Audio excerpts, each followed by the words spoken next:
친북성에 오신 여러분들을 환영하고 축복합니다. 오늘은 특별히 이번 한 주의 첫날이죠. 이렇게 한 주간의 첫 시작을 하나님과 함께 했을 때 하나님께서 이번 한 주간도 우리의 삶을 지켜주시고 인도해 주실 믿습니다. 그런 기대감을 가지고 오늘 또 시작했으면 좋겠습니다. 오늘은 아브라함과 언약을 세우시다 라는 제목을 가지고 창세기 15장 1절부터 6절까지 말씀을 좀 살펴봤으면 좋겠습니다. 우리 1절 말씀 같이 한번 읽어볼까요? 같이 읽도록 하겠습니다. 이후에 여호와의 말씀이 환상 중에 아브라함에게 임하여 이르시되 아브라함아 두려워하지 말라. 나는 내 방패요 너의 지극히 큰 상급이니라. 이후에라고 되어 있습니다. 이거는 이전 사건과 연관지어서 본문을 읽을 필요가 있다는 의미예요. 그럼 이전에 어떤 사건이 있었죠? 가나안의 전쟁이 있었습니다. 가나안의 전쟁이 있었을 때 아브라함이 사로잡혀 있는 롯을 구하기 위해서 315명의 사람들을 데리고 가서 가나안 군대를 무찔렀어요. 그리고 승리하죠. 그리고 승리하고 집에 돌아왔습니다. 그 사건이 있은 다음에 어떤 일이 있었는지 나와 있는 거예요. 그 사건이 있은 다음에 여호와의 말씀이 환상 중에 아브라함에 나타났죠. 그래서 아브라함에 나타나서 첫 번째 한 말씀이 뭐죠? 두려워하지 말라라는 거예요. 그럼 왜 두려워하지 말라고 그랬을까요? 이 말을 통해서 알 수 있는 건 뭐예요? 아브라함이 지금 뭐에 빠져 있으면 알 수가 있어요? 두려움에 빠져 있으면 알 수가 있겠죠. 왜냐하면 두려움이 없다면 두려워하지 말라고 말할 필요가 없겠죠. 그 마음에 두려움이 있어서 그 마음에 있는 두려움에 대해서 하나님께 두려워하지 말라라고 명령하신 거죠. 그렇다면 왜 아브라함은 두려움에 빠졌을까요? 이유는 뭘까요? 앞서 이야기했던 것처럼 이 사건은 이전 사건과 연관지어서 읽어봐야 돼요. 이전에 어떤 일이 있었어요? 가나안 왕과의 전쟁에서 승리했죠. 이상하지 않습니까? 전쟁에서 승리했어요. 내가 이겼어요. 그런데 왜 두려움에 빠져요? 승리했기 때문에 두려움에 빠지는 거예요. 왜일까요? 인간은 누구나 얼마나 연약하고 부족한지 누구나 잘 압니다. 정말 인간이 얼마나 연약한 존재인지 알잖아요, 우리는요. 그러니까 스스로의 힘으로 내가 비록 오늘 승리했어요. 근데 스스로의 힘으로 이것들을 지킬 수 없다는 걸 알아요. 오늘 승리했죠. 근데 내일 당장 이 사람들이 다시 쳐들어올 수 있잖아요. 그럼 다시 승리할 수 있을까요? 못해요. 여러분, 이거는 인생의 모든 게 마찬가지예요. 여러분, 무엇인가 열심히 노력을 내서 성취를 해보십시오. 1등이 되어보세요.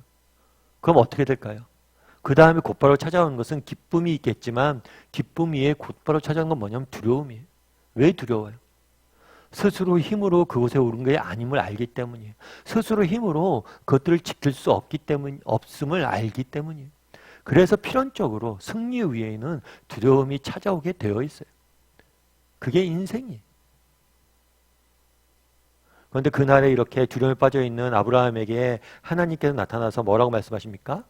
두려워하지 말라라고 이야기하죠. 이런 하나님에서 명령에서 우리가 알 수 있는 건 뭐예요? 두려워하지 말라는 명령에서 알 수 있는 건 뭐예요?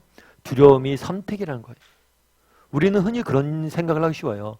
인생에 문제가 있거나 인생에 어려움이 있거나 인생에 큰 역경을 만났을 때 두려움에 빠지고 불안해지고 두려움에 빠진다고. 그러니까 인생의 문제나 역경을 만나면 자연스러운 반응으로 두려움이 생긴다라고 생각하기 쉬워요. 그런데 그렇지가 않아요. 두려움은 선택이에요.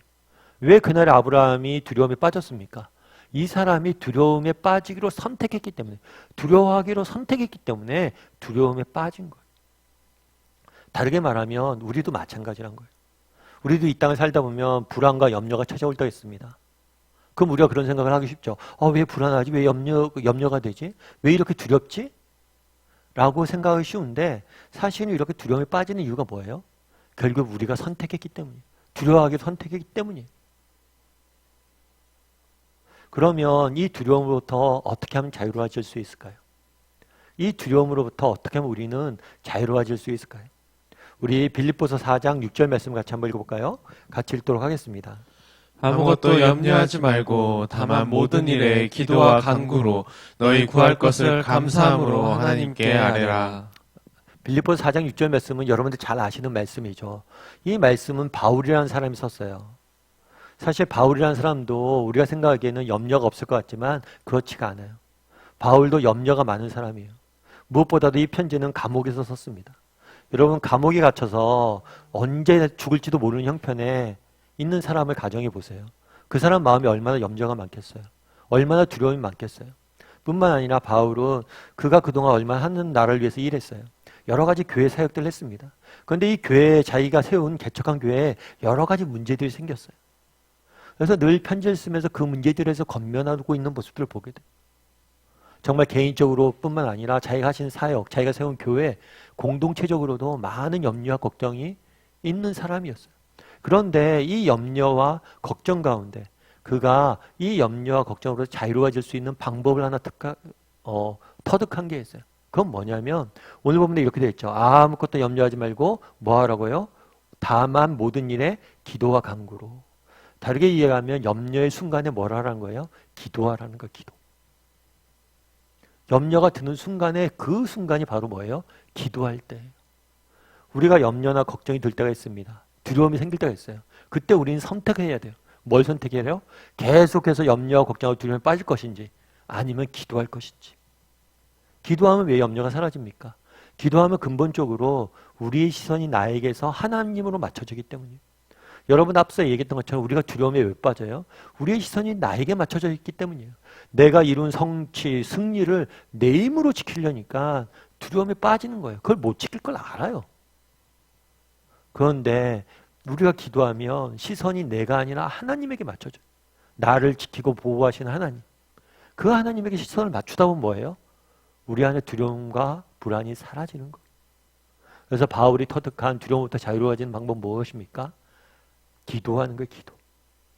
오늘 특별히 우리도 이번 한 주간의 시작이잖아요. 정말 시작할 때 시작인데요. 기도할 줄 알았으면 좋겠어요. 이번 한 주간은 정말 염려가 생길 때마다 두려움이 생길 때마다 불안해질 때마다 그 순간 바로 기도할 줄 아는 사람이 되었으면 좋겠어요. 그러면 기도를 통해서 정말 기도하는 그 순간 정말 염려와 걱정이 사라지는 것을 맛보게 될 거예요. 예전에 타임지에 기사가 한번 실린 적이 있어요. 그 기사는 어떤 기사였냐면 우리나라의 차병원 있죠. 차병원과 미국의 콜롬비아 대학교가 있어요. 꽤 유명한 대학교인데 두 대학이 공통적으로 공동 연구를 해본 적이 있어요. 특별히 어떤 연구를 했냐면 차병원이 산부인과가 유명하잖아요. 그래갖고 임신과 관련된 연구를 하나 했어요. 어떤 연구를 했냐면 임신과 중보기도의 관계에 대해서 연구한 거예요. 그러니까 어떤 연구를 했냐면 사람들이 임신을 하잖아요. 불임치료를 하는데 불임치료를 하는 사람들이 있어요. 임신이 안 돼서 불임치료를 하는 사람들이 있는데 이 사람을 두 그룹으로 나눕니다. 두 그룹으로 나눠서 한 그룹, 임신이 되지 않는 한 그룹은 그냥 치료를 받게 하고 한 그룹은 이 그룹을 위해서 여러 사람에게 중보기도를 부탁을 했어요. 물론 이렇게 기도 부탁했다는 것은 이 사람들에게 비밀이에요. 그리고 실험을 했어요. 근데 놀라운 것은 뭐냐면 똑같은 불임치료를 하고 똑같은 진료를 받는데 정말 중보기도를 했던 사람들에게는 임신 성공률이 2배 가까이 더 성공을 많이 한 거예요. 엄청난 차이인 거죠. 그래서 이 연구에 대해서 연구를 한 다음에 미국에 있는 교수가 이렇게 썼어요. 뭐라고 썼냐면 연구 결과가 도저히 있을 수 없는 것처럼 느껴졌기 때문에 이를 발표해야 할지 말지 오랫동안 고민했습니다. 하지만 두 그룹 사이에 임신율 차이가 너무 컸기 때문에 무시할 수가 없었습니다. 처음에는 이게 너무 비과학적처럼 보인다는 거예요. 그래서 이걸 발표할지 말지라고 생각을 했다는 거예요. 발표하지 말아야지. 그런데 그 임신율 차이가 너무 크니까 이걸 그냥 발표 안 하고 넘어갈 수가 없을 것 같아서 발표한다는 거죠.